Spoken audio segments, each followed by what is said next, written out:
The demons are shown stealing water, though they debate about how aggressive they should be in taking resources from humans. Despite their reputation as evil beings, some demons show unexpected kindness. The world has been in this desert state for about 50 years, caused by human foolishness and natural disasters. What started as a small desert expanded to consume most of the world. The few surviving humans continue fighting pointless wars, leading to devastating consequences for the planet. A human sheriff named Rao approaches the demons requesting their help. He seeks assistance in finding a legendary spring, having spotted a water finch, a bird that feeds on freshwater fish. This suggests the existence of a water source somewhere in the southern desert. The sheriff proposes sharing the spring between humans and demons if they find it. As a goodwill gesture, he offers a rare surviving game console. The demon prince consults with his father, who approves the mission but sets strict rules about gaming time. The group begins their journey south in a vehicle. The demon prince learns to drive for the first time, showing excitement despite trying to maintain a tough exterior. They encounter their first challenge when a massive Genji dragon chases them, forcing them to use up their supplies while escaping. With their supplies depleted, the group heads to an abandoned town called Talbo. Along the way, they discuss the historical relationship between demons and humans, revealing misconceptions and prejudices on both sides. The group encounters bandits who damage their vehicle. Despite warnings not to engage, they end up in a fight where the demon prince shows off impressive combat skills, easily defeating the bandits and proving demons' strength. With their vehicle damaged, they must continue their journey to Talbo on foot. The scene opens in TBO, described as a former mining town that's not as prosperous as it once was. The town used to have an active Equium mine, but the veins have been depleted and the mine has been shut down, highlighting the town's declining fortunes. A sheriff suggests that demons should wait outside the town to avoid causing panic among the townspeople. Despite having no money, a character named Thief offers to steal supplies, claiming to be a professional and mentioning having a special costume for such tasks. Thief discovers a motorcycle in good condition and decides to use it for escape. While gathering provisions, they overhear that the supplies are meant for the royal army, which makes them feel better about stealing them. During a break, there is discussion about a location called Spino, which is described as being difficult to spot due to its mountain surroundings. They also learn about tank parts being delivered to a place called Nap Space. After successfully gathering supplies, Thief discovers valuable information about tanks at Nap Space.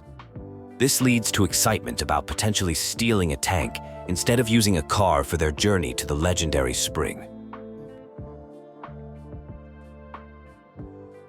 The group discovers a cave that might lead to the base, allowing them to bypass a military checkpoint.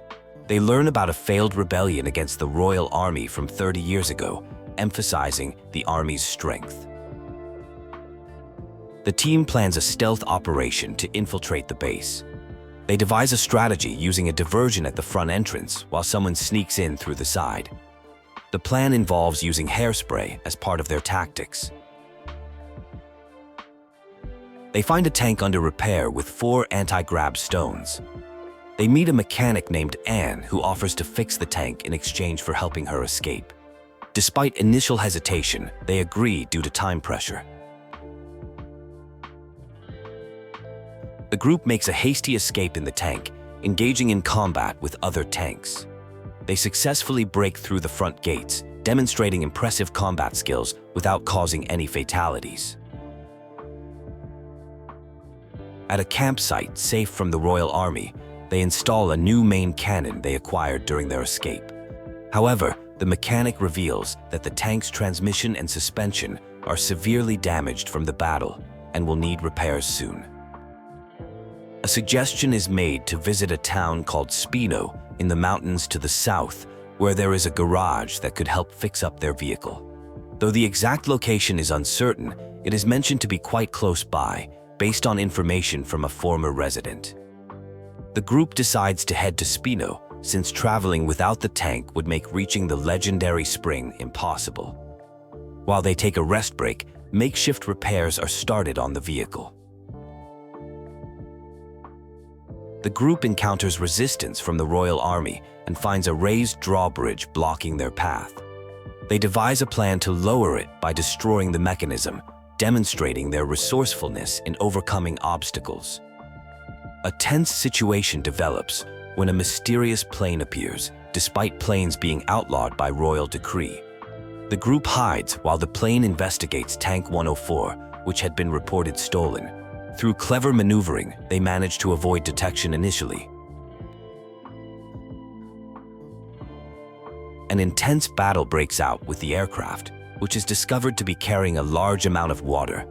The group uses innovative tactics, including manipulating the tank's anti-gravity capabilities, to successfully engage and defeat the aircraft. The group's mission is revealed. They're searching for a legendary spring to help end the water shortage. Through intercepted radio communications, they learn that Commander Z has ordered increased security around the water source. Upon arriving in Spino, they find it to be a nearly abandoned ghost town. They meet the mayor, who initially asks them to leave, but changes his mind after receiving proof of connection to a mutual acquaintance named Longo. While exploring the town, the group encounters fearful locals, who explain that the royal army has blockaded all southern routes. The only potential path forward involves crossing East Valley, but its bridge has collapsed. The group encounters a mysterious sleeping figure who identifies himself as Lassie, a cat-like being.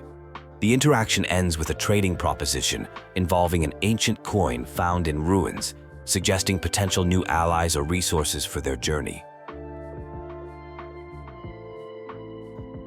At a mysterious location, someone offers to trade a device that can shrink bots down to pocket size in exchange for valuable items found in ruins. This unique technology could prove incredibly useful for future bot storage and transportation. After getting tank repairs completed successfully, making it look brand new and more durable, discussion turns to building a new jumping bot from scratch. However, this requires obtaining a core frame first, as it's a complex component that can't be built easily. The group learns about a large junker market located at the foot of a cliff near a massive crashed battleship called Leia. A mechanic gets particularly excited about visiting the market, viewing it as an exciting treasure hunt for parts.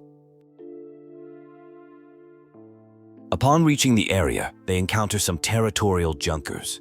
A nervous local initially fears interaction with demons, but eventually directs them to someone named Four, who might have information about jump bot parts. Four agrees to provide information about core frames in exchange for a simple please from one of the group members. They learn that some wannabe junkers found a jump bot on the Leia battleship and have been hoarding parts. They discover an unmanned jump bot but are confronted by its current possessor, who demands an outrageous rental fee. A conflict ensues over a valuable necklace, leading to a battle that damages the jump bot. Despite the damage from the fight, the core frame remains intact, making it salvageable. The group decides to return to Spino to rebuild the jump bot, having accomplished their main objective despite some complications. There are observations about the diverse creatures inhabiting the land and reflections on how human civilization has made the vast world feel smaller through technological advancement. There's also discussion about the composition of different beings, noting how humans and various demon species require water differently. A concerning news bulletin interrupts the group, reporting that a Royal Army tank was stolen from Nap's base by unknown saboteurs. The thieves have allegedly been looting water supplies and destroying towns. The king has placed a massive 30 million zeni bounty on the culprits, dead or alive.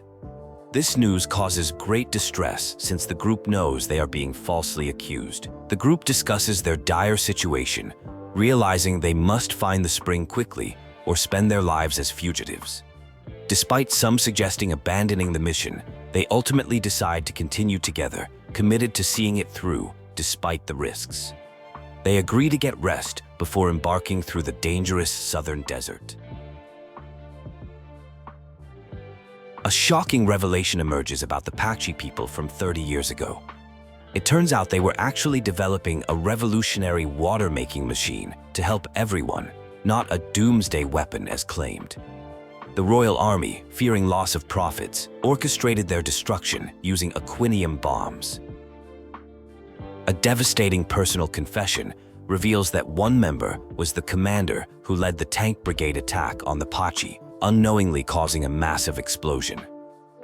The royal army had deliberately positioned them within the blast radius to eliminate witnesses, though the commander survived while believing others thought them dead. The group works on various mechanical projects. Anne reveals she stayed up all night working on a car, but needs blueprints for the specialized jump bot. They remember Mayor Tor might have relevant rebel army files that could help with the construction. A poignant discussion about Spino's fate unfolds. The mayor plans to go down with the failing town and has arranged for children to be taken care of elsewhere. However, they learn the children have been actively trying to attract new residents, inspiring the adults to keep fighting for the town's survival. A local resident apologizes for previous rudeness, explaining their fear of demons due to rumors. The conversation reveals how dangerous traveling through Sandland is for humans, with constant threats from bandits and raptors making even basic journeys potentially life-threatening. A peddler is grateful after being saved from raptors and tries to offer thanks, but their savior stubbornly refuses any gratitude. The merchant hurries off to Spino, leaving the mysterious helper frustrated by the interaction. At Spino, a shopkeeper acknowledges hearing about a demon who helped the merchant. The group discusses someone who completed an impressive task without any formal training, having learned through self-taught tinkering. They created a bot that will help them bypass the army as they journey south. The location appears to be a former rebel army base, adding an ironic twist to their situation. The team decides to scout the southern road to assess potential army threats. While scouting, they discover the defenses are much stronger than anticipated, resembling a fortress. This forces them to plan a detour through East Valley instead. A lucky charm reveals connections to a former movie star named Sexy Terrier. This leads to tension in the group as they discuss potential confrontations with the Royal Army, particularly regarding events from 30 years ago. Their primary mission remains finding the spring. The group observes a massive sandfall while discussing their situation. They note that bounty hunters and the army are after them. They reach East Valley, finding it incredibly tall and requiring their jump bot to traverse. The legendary spring supposedly waits on the other side. The group encounters the swimmers, notorious bandits who attack them with rocks. Despite the danger to their jump bot, they manage to defend themselves. The swimmers attempt to sketch their faces during the confrontation, but eventually retreat. The team discusses water sources, explaining why they cannot simply get water from the ocean outside Sandland. The challenges of traveling through vast deserts and steep cliffs make finding a local water source necessary. A news broadcast reveals shocking information about one of their members. Rao is actually General Shiva, a legendary military genius thought dead after a massive explosion. The explosion had killed his wife, famous actress Sexy Terrier, explaining his earlier possession of her picture. After their identities are exposed, the group heads toward a radio tower under army control. Their goal is to broadcast a nationwide message. Despite the risky nature of the plan, they proceed, only to find themselves surrounded by army forces in an ambush situation. Former General Shiva makes contact with a news station to broadcast a message to the public. He apologizes for any distress caused and admits to stealing a tank, but denies attacking any villages. He reveals his mission to find a legendary spring and promises to make its location public once found. Officials express concern about Shiva's broadcast, particularly his mentions of a secret water source and references to an explosion from 30 years ago. Commander Zhu orders Shiva's immediate elimination, refusing to acknowledge any truth behind the explosion claims.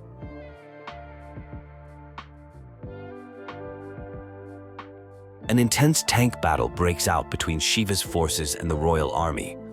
Despite initially appearing easy, the battle proves more complex as they must deal with the enemy commander.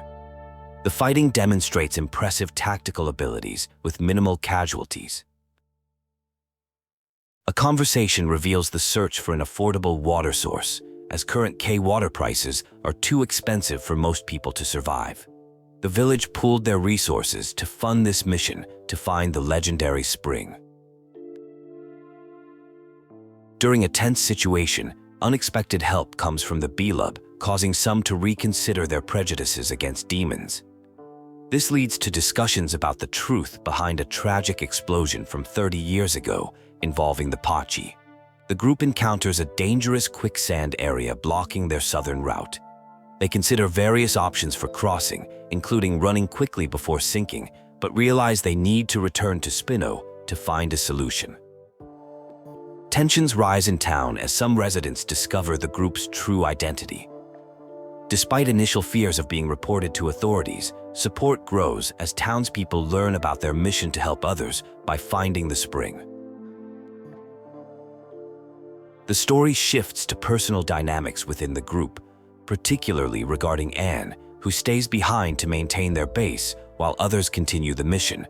The townspeople express their support and promise not to reveal their presence to authorities. A heartfelt discussion occurs about leaving a community. The conversation highlights how rare and valuable new friendships are in this harsh world. Despite the kindness being offered, there is hesitation about taking advantage of it. The community has helped raise a kind and carefree child, demonstrating how it takes a village. Deep-seated tensions emerge regarding the royal army. Even 30 years after a civil war ended in defeat, some still harbor strong resentment toward them. However, opinions are divided. While some view them as thugs, others acknowledge that General Shiva, despite being a former enemy, is now working to help everyone by searching for water. The area they search has become deserted, with neat roads buried under sand and dangerous creatures roaming about. They spot a Tyranno carrying something metallic, potentially the missing bike parts. These creatures build nests from metal on rocky cliffs and are very sensitive to movement and shiny objects. After an intense encounter with a protective Tyranno guarding its eggs, the group successfully retrieves the motorcycle. While it needs repairs and parts, the owner is confident they can rebuild it without blueprints since they know it so well. The Tyranno ultimately understands they only want the bike and lets them leave. The group discovers the junk pit, a place where junkers dispose of unwanted items. They successfully find a car frame there, though additional parts are still needed to complete the vehicle. The search continues as they are advised that car lovers often find what they need eventually.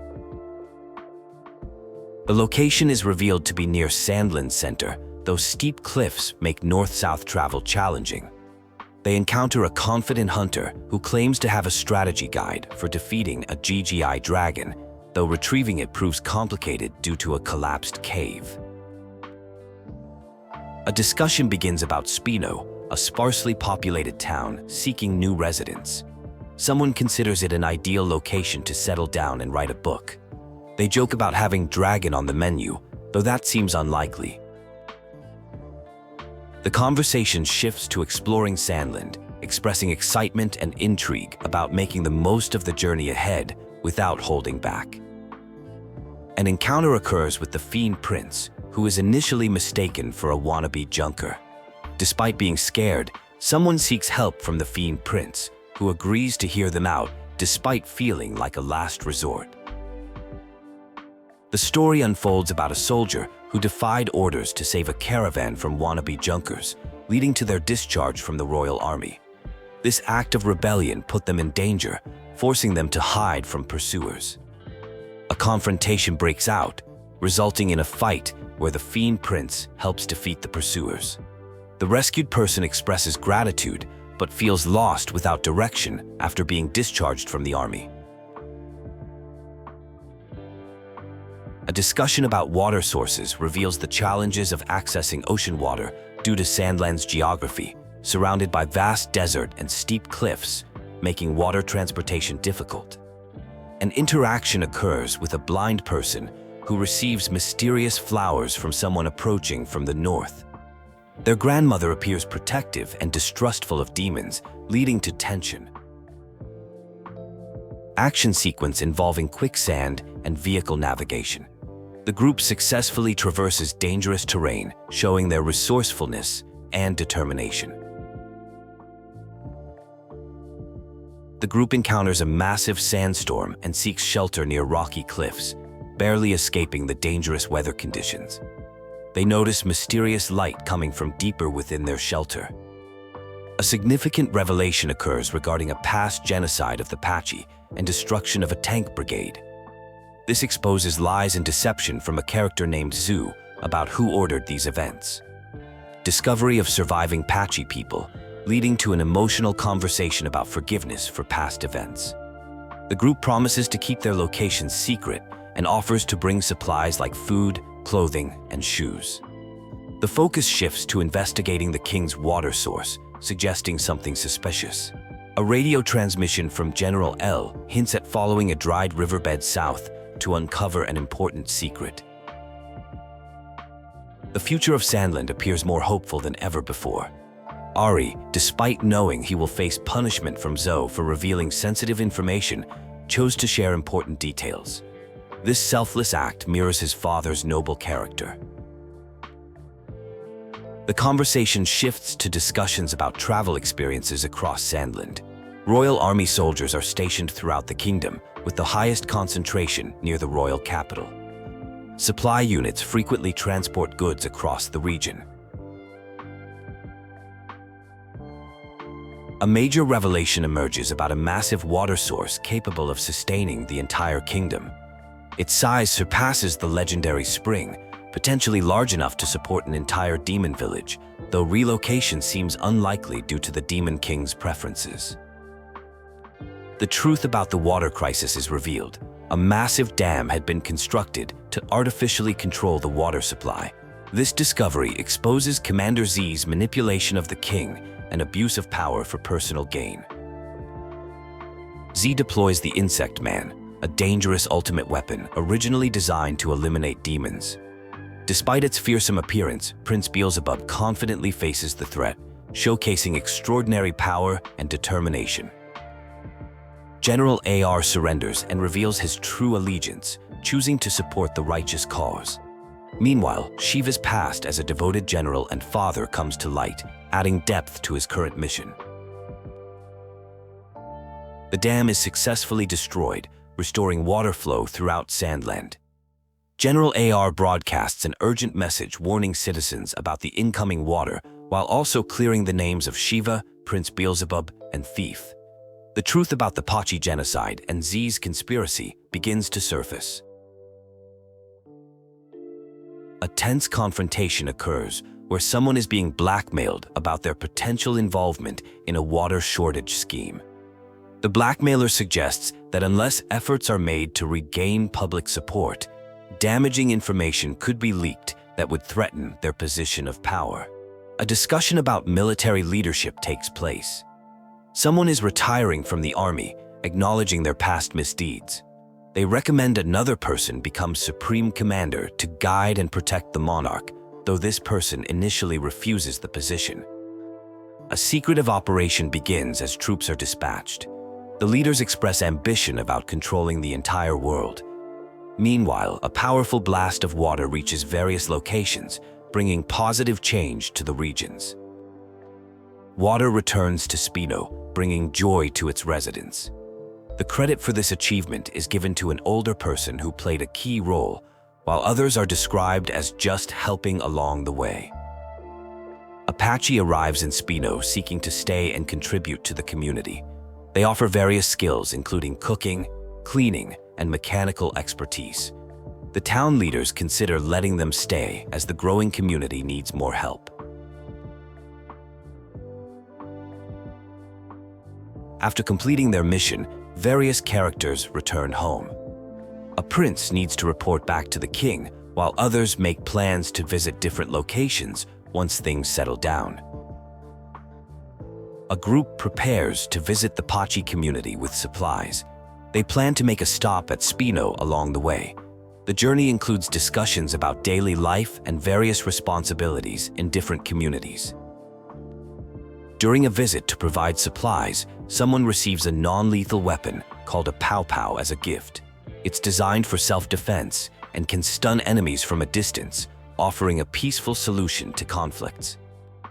An urgent situation develops regarding a lost battleship and missing guard units. A group agrees to investigate the mysterious circumstances, hoping it isn't anything too serious. The investigation reveals that the guards were attacked by two different groups, thieves and a mysterious armed force. The attackers seem to mistake the guards for royalists, leading to conflict and the theft of the ship's cargo. The scene shows evidence of intense fighting, with destroyed raptor carcasses and a busted army tank indicating the armed group's dangerous capabilities. Despite the risks, the pursuit continues towards Spino. A group was tracking some armed individuals heading north towards Spino. They discovered a communal campsite used by travelers, but decided to keep their distance from the army base, despite the potential for valuable loot inside. They acknowledged the risk of trying to sneak in, knowing the army would not welcome intruders. Upon arriving at their destination, everything appeared normal, though there was initial concern. They learned that Anne had gone alone to the Lejunker market for shopping, justified by the belief that the army was no longer a threat. However, commotion from the town's entrance caught their attention. They encountered someone who had fled from the Lejunker market after being attacked by skilled fighters. Learning that Anne was at the market during this attack, the group immediately mobilized to help, considering her one of their own. At the market, they learned Anne and had chased some suspicious characters toward the Liev battleship. The situation escalated when they encountered hostile individuals who initially mocked and threatened them, particularly focusing on someone they identified as a demon.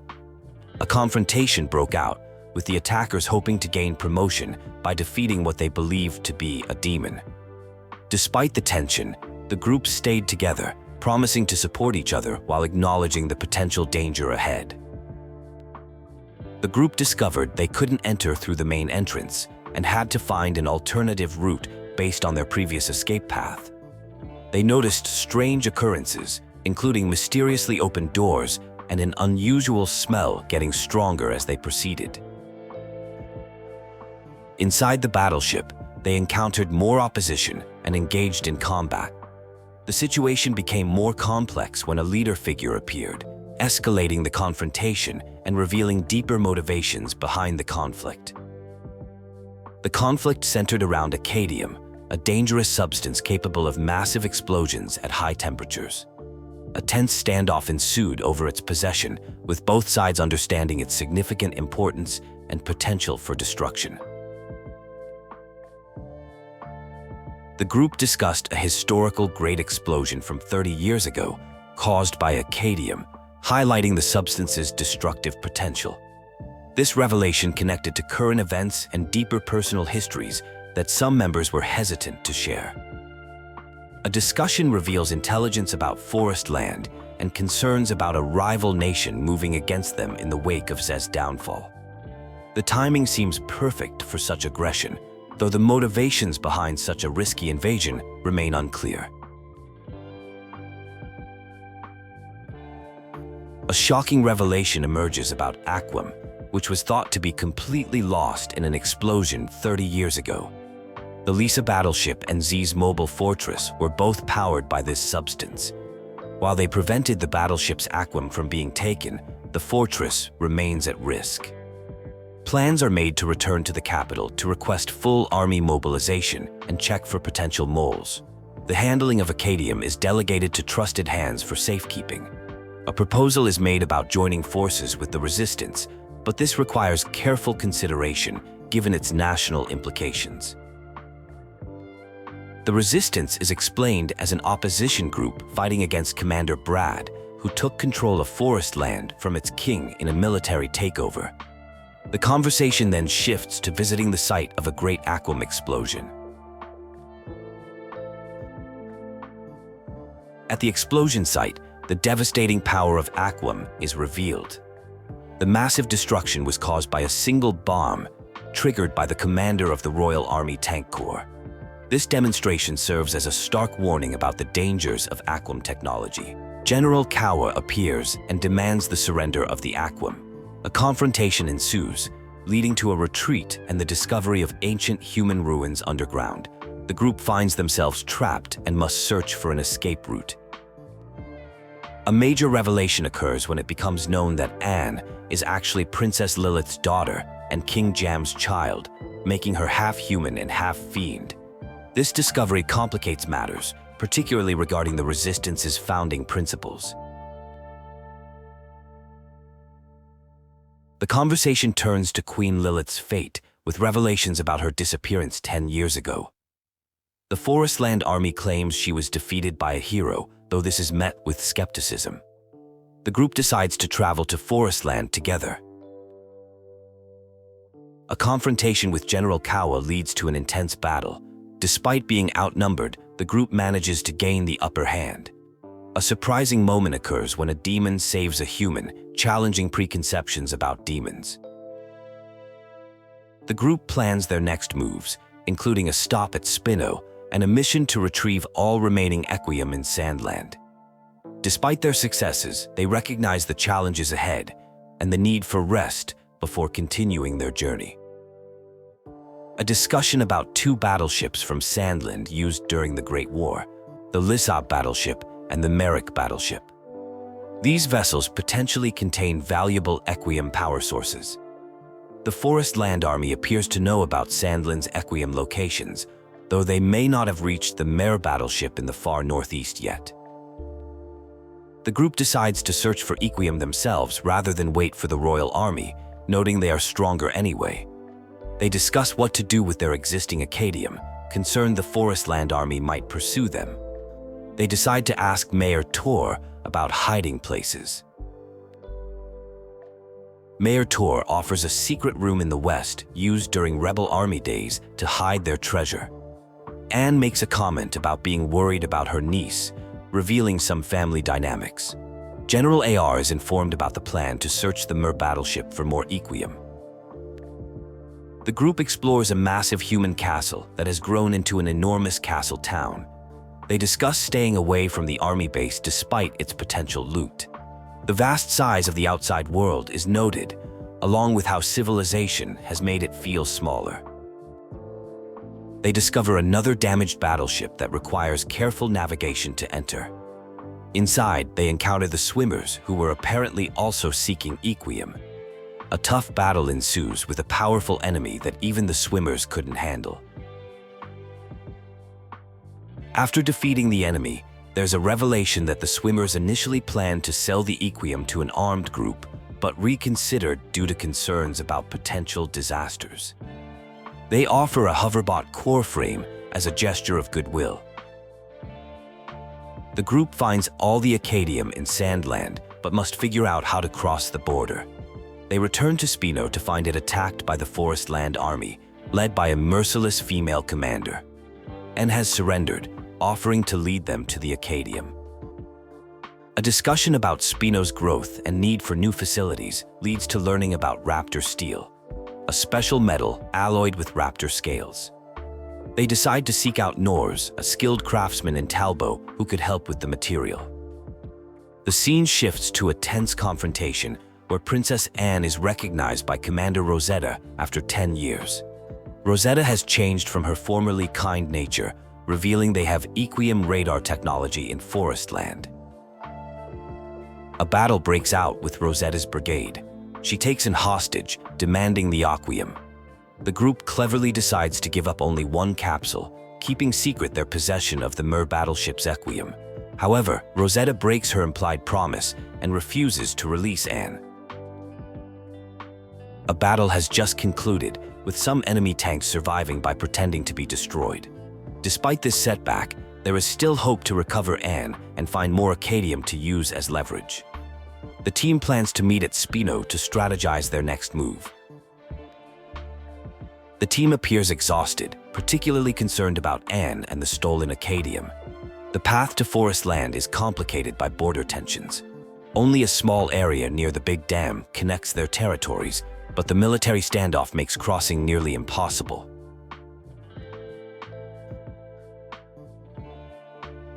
A potential solution emerges: the carved subterranean lake ruins that lead to Forest Land. While these underground passages are currently flooded, they could be traversable with a boat. The team has a hoverbot frame, but needs blueprints for assembly. The story shifts to a search for a material processor named Norse, who has passed away. His child offers to continue his work and potentially relocate to Spino, leading to a sibling rivalry over who should take the position. The siblings compete to create Raptor steel, with the younger sibling struggling at first but receiving guidance. After multiple attempts and learning from mistakes about proper metal treatment and temperature control, they improve their craft. The scene transitions to Spino, where the town is showing signs of growth and vitality. The mayor discusses the need for furniture and other necessities as more people arrive, viewing these challenges as positive signs of development. The team successfully completes the hoverbot construction. They discuss the challenge of hiding their Acadium from Forest Land's radar technology, but develop a solution to block its emissions. The team uses their hovercraft to navigate the deep water, discovering levers that control water levels. They proceed cautiously through this mysterious submerged area, determined to continue their mission. The group encounters what appears to be a dead end with an altar. They discover a drainage channel that looks like a water slide. Despite some hesitation, they decide to use it as a means of escape, though its true purpose is just for water drainage. The group faces off against a massive creature resembling an octopus or squid. They engage in combat with the formidable beast, demonstrating their fighting capabilities against the threatening sea monster. After the encounter, they find themselves in an unfamiliar location with unusually pure air. The group gets separated, and they must deal with being in strange territory while trying to regroup. A confrontation occurs between demons and members of the Forest Land Army. Initial hostility and prejudice against demons leads to tension, with Forest Land soldiers showing fear and aggression toward the demon visitors. Commander Longo introduces himself and mediates the situation between the demons and Forest Land Army.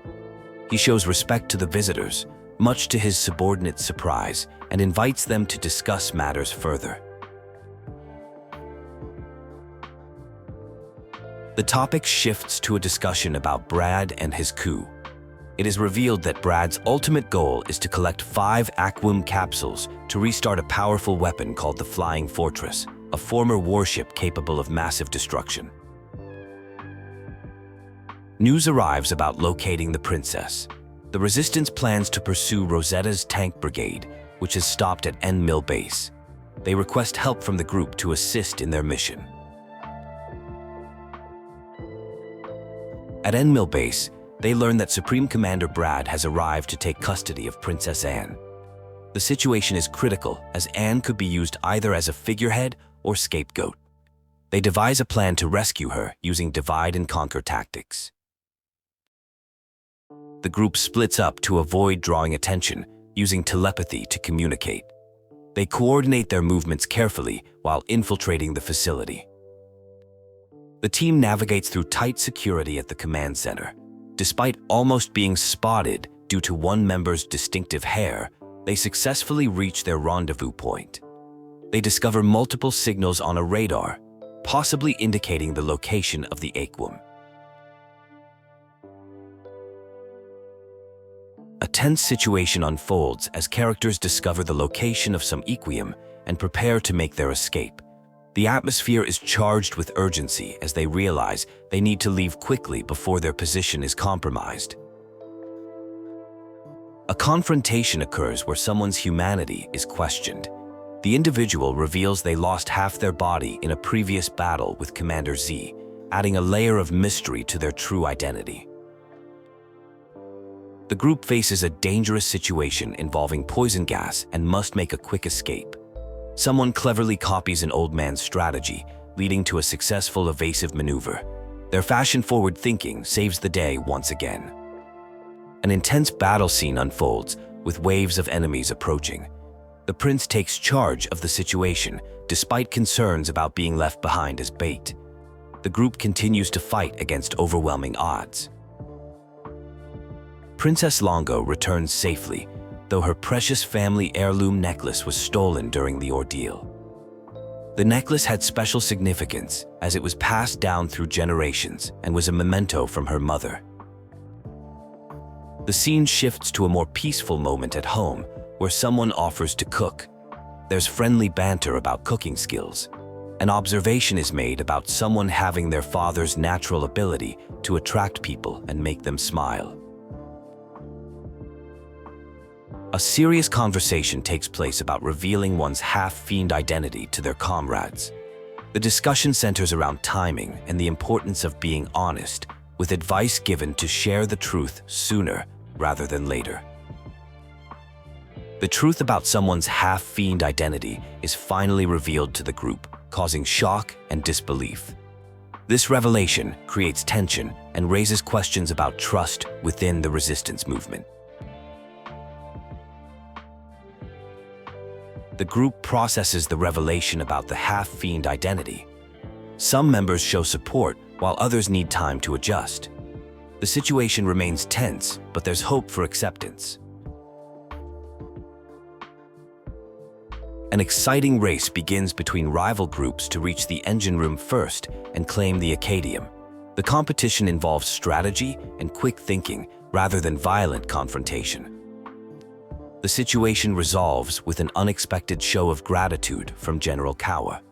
Despite losing the race for the Acadium, there's a sense of respect and understanding between former rivals. A tense negotiation unfolds regarding a special item called Equinum. Rather than simply handing it over, a one-on-one match is proposed as a way to settle the matter. The challenger suggests finding a location that gives them an advantage, revealing that Lucy is actually the leader of the demons.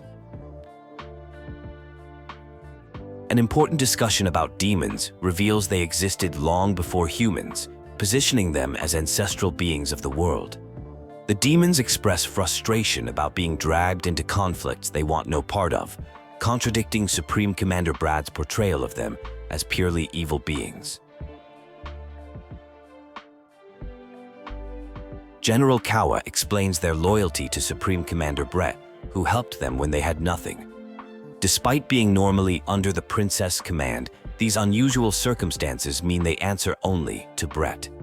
The conversation highlights how honor can sometimes outweigh being right.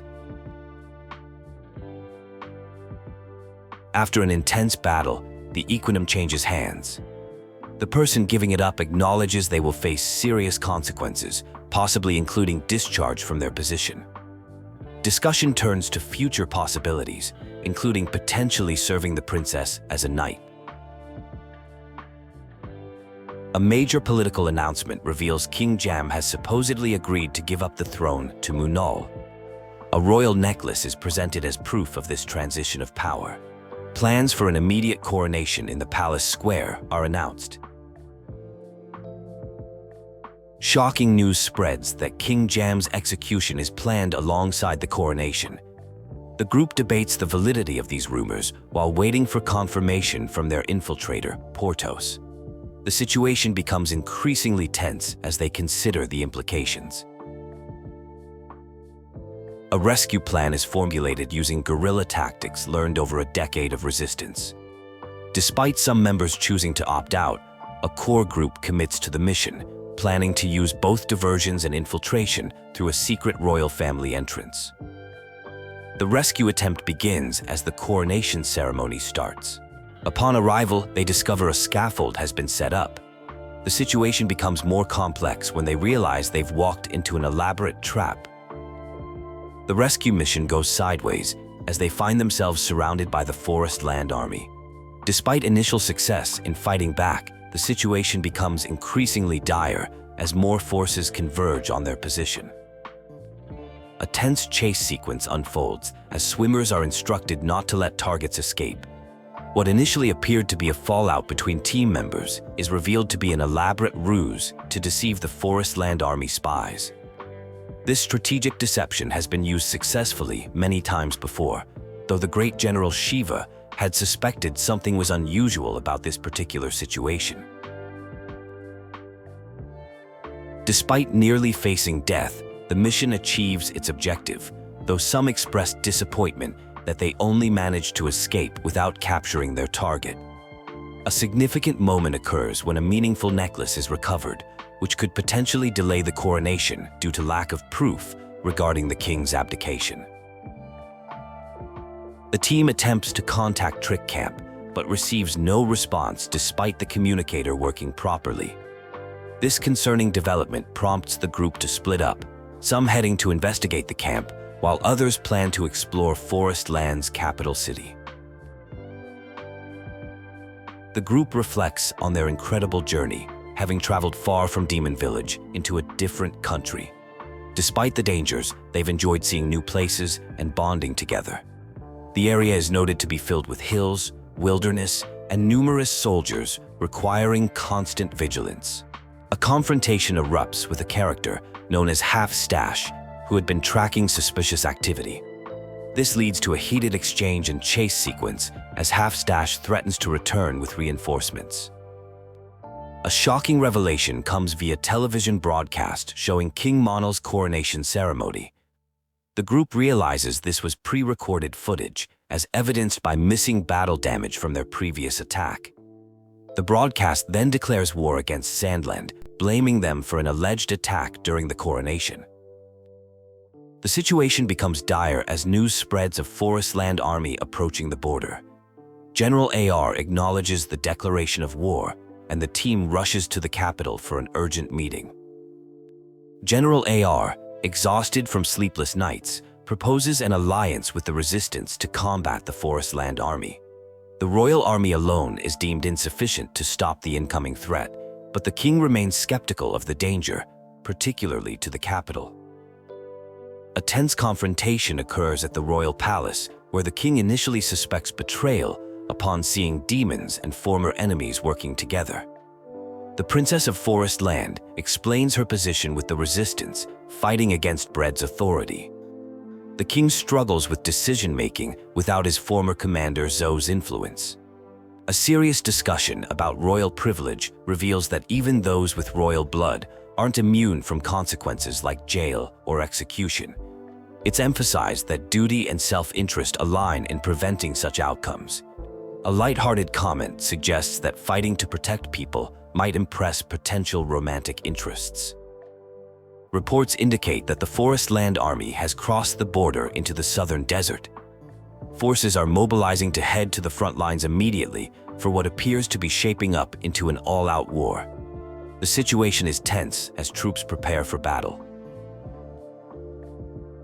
The Forest Land Army has been spotted and combat begins. A Royal Army tank joins the battle. Despite initial success, the defense forces face mounting pressure as their lines are breached. The fighting intensifies with tank combat playing a crucial role. A dramatic turn occurs when the king personally enters the battlefield leading an elite guard unit. Orders are given to capture the king alive, but protective forces intervene. Combat strategies focus on dealing with a powerful main cannon while trying to maintain close quarters advantage. The aftermath reveals the Forest Land Army has established 3 bases within Sandland and occupied several army bases. A plan is formulated to systematically eliminate these enemy positions before they can establish supply chains and communication lines. Intelligence reveals King Jam's location at the Trump Army Research Lab. A complex plan involving misdirection is developed using a fake rescue mission at vendor base as a diversion while the real rescue operation targets the research facility. The rescue mission successfully locates King Jam behind an unusually locked door. An emotional reunion occurs between the king and his daughter. The king recognizes a significant necklace and discusses the safety of a substance called Equium. The situation takes a dark turn with revelations about mind control and demons. A confrontation erupts, leading to intense combat.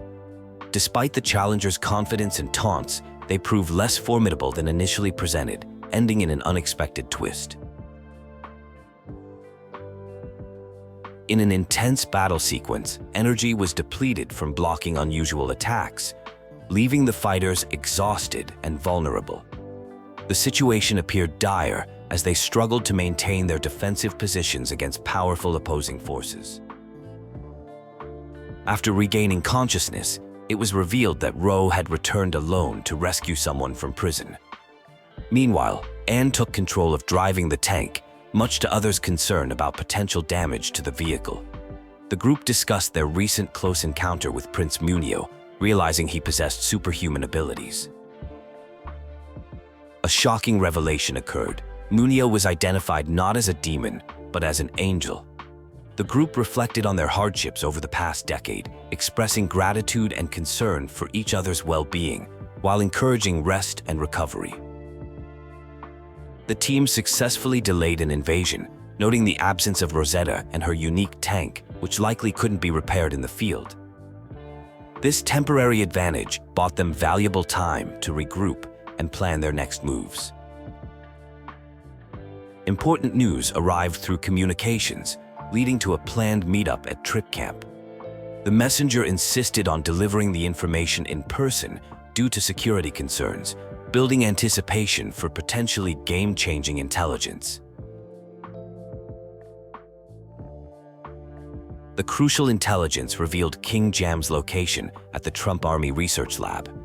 A clever plan was devised involving false information and misdirection, staging a fake rescue mission at vendor base, while the real operation would target the research facility. The team executed their infiltration plan, splitting up to avoid detection. They discovered an unusually locked door, which was successfully picked open, leading to an emotional reunion between father and daughter. A dramatic turn of events unfolded involving Lilith's necklace and Equinium. Unexpected physical control was exerted over individuals, leading to conflict and revealing hidden agendas. The situation quickly escalated into combat. After an intense confrontation, focus shifted to protecting King Jam and the remaining Equinium. A significant revelation emerged about the Equinium's location, connecting to Lucifer, the king of demons, through a complex past involving a mysterious box and Lilith's necklace. A frantic search begins for someone named Epi, who has disappeared, potentially after stealing an important necklace. The timing of the theft seems suspiciously convenient, happening right after King Jam revealed crucial information about the necklace's power. The group decides to return to Sandland, specifically to Demon Village, believing that's where the thieves will head next. Despite some reluctance from team members, they agree it's necessary since they can't take chances when it comes to Aim. Upon arrival, they discover Demon Village has been attacked by strange bug monsters dropped by human-piloted bots. The attackers targeted the underground ruins, leaving destruction in their wake. Some defenders were injured trying to protect the village. An intense confrontation occurs involving Monia attempting to use manipulation powers but failing against a powerful opponent. The enemy reveals themselves to be connected to past events involving a broken TV and injured wings. A major battle unfolds with Lucifer, the Demon King, showing incredible strength. An angel appears and uses a special sealing seal created by the Divine One to trap Lucifer, marking a significant turning point in the conflict. After defeating Lucifer, the antagonist dismisses the remaining fighters as beneath them, leaving insect men to handle the cleanup. They depart with their prize, leaving the heroes in a desperate situation. The heroes face a crushing defeat. The King of Demons is sealed away, important figures are missing or defeated, and the Acadium has been stolen. However, hope remains as they learn Lucifer might only be sealed rather than destroyed. The focus shifts to stopping the reactivation of GAM, revealed to be a flying fortress capable of sinking entire continents. The only way to reach it is through the lowest level of the Masala dig site. Supreme Commander Rosetta questions previous orders about using GAM against the resistance. The response indicates that while GAM won't be used within their borders, those who flee to Sandland may become targets. The situation reaches its climax as GAM is successfully activated, giving the army unprecedented power. The antagonists celebrate their control over the world, while the heroes realize they were too late to prevent this outcome. A tense discussion takes place about justice and sacrifices, referencing the imprisonment of King Jam. The group returns from what appears to be a dangerous mission involving cannons, with casualties reported from an attack. General Rosetta is discovered injured and requires medical attention. The group decides to inform King Jam while tending to Rosetta's wounds. Her survival depends on her personal strength and resilience. A debate ensues about whether to continue fighting or seek shelter in Spino. King Jam refuses to abandon his people in Homeland, believing that more allies will return. He maintains his position despite the threat of Brad's main cannon. King Jam explains his duty as a ruler is to be like a strong tree, providing shelter to those seeking refuge. He encourages others to find their own purpose by listening to their hearts. The protagonist decides to fight, inspired by their father's dedication to protecting supporters. They aim to become a symbol of hope. The group plans to return to Sandland to stop Brad and rescue the King of Demons.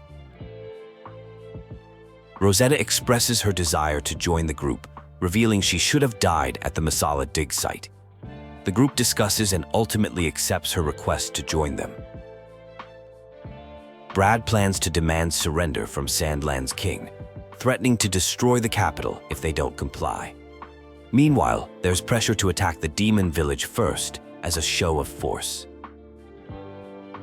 General AR encounters Rosetta, leading to tense moments as trust issues surface. Rosetta declares her priority is stopping her father, though some remain skeptical of her intentions.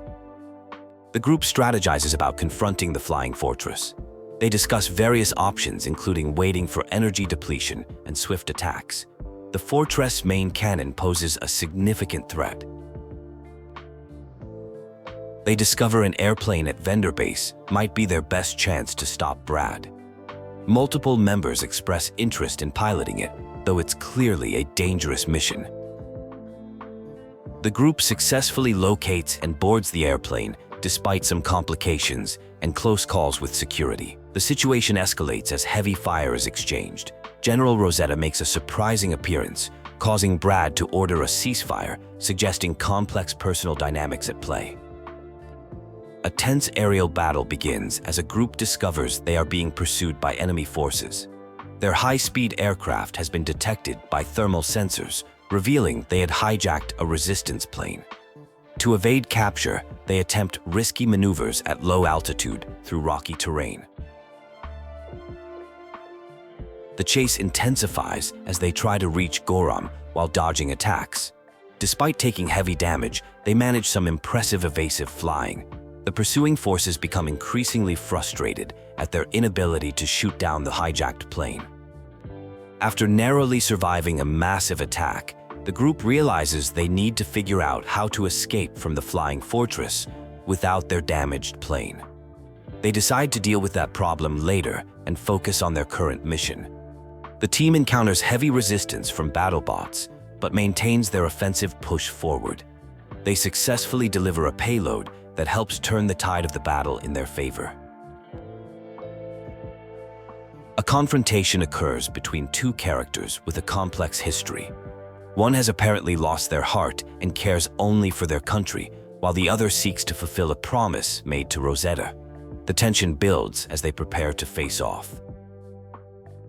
During an intense fight, revelations about Rosetta's actions come to light.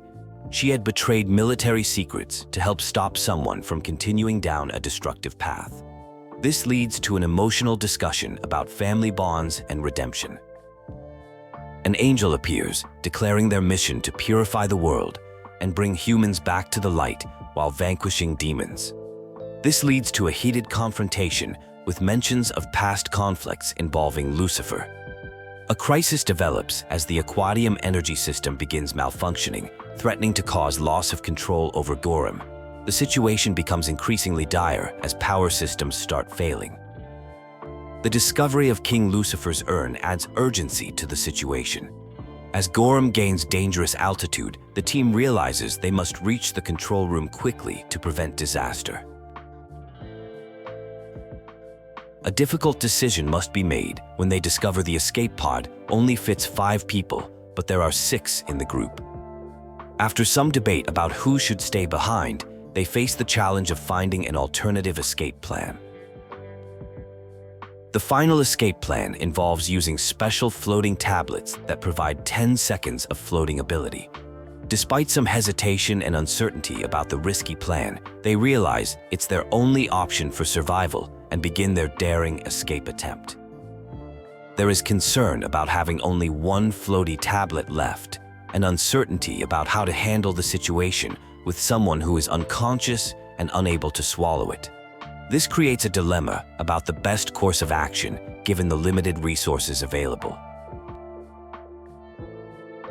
A conversation reveals that someone was trapped in a jar but managed to survive a rough landing when the jar smashed against a rock.